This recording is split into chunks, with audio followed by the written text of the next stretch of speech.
we were just talking about the situation with Contreras in St. Louis. My question to you more on the pitching side is, how has this year been, especially with PitchCom? Because now the pitch clock's here. A lot more pitchers are just kind of controlling the ship and calling their own pitches.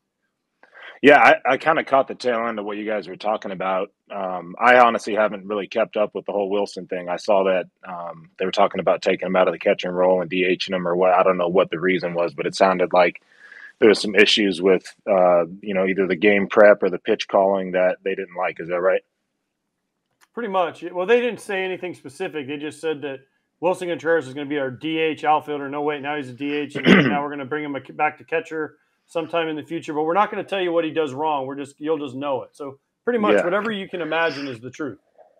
Yeah, I mean, I think there's a few different types of pitchers, but the main two you see are guys that are like the Burleys that, don't shake, and any pitch is the right pitch if you execute it. And then there's guys that feel they have this, scientific,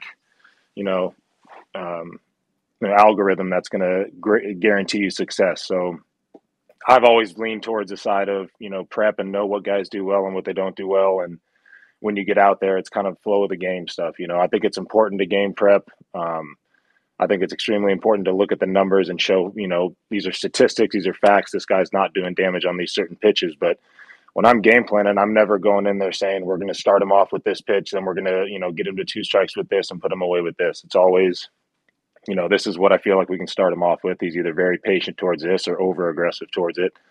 And then this is what our best put away option is. The middle stuff, let's read the swings. Let's, take into account the scenario of the game, where we're at and, the innings wise in the game, and kind of play things, just trust your eye and trust your gut and the baseball instinct. So the PitchCom has been super helpful this year. If there is any confusion or if I get a sequence set up exactly how I want, I can kind of skip the whole process of getting through pitches and I can just tell you right away what I want to get to. But, it creates a lot of overthinking when you're out there trying to plan 3-4 pitches in advance and, think you're doing yourself a favor by, calling the game and thinking you got everything. I put a lot of trust in the catcher. He sees things that I don't. He's got the hitter's mindset in certain scenarios. So I put a lot of trust in my catcher. So I, very, very rarely end up using the PitchCom myself.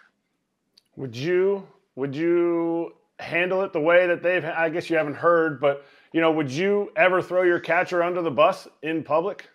In the paper? Absolutely not. Absolutely not. Right? I feel like there's been a couple scenarios with St. Louis this year that, they've kind of burned their guys a little bit. And, it doesn't go over too well in the clubhouse, not only with the guy you do it to, but the rest of the players that are in there.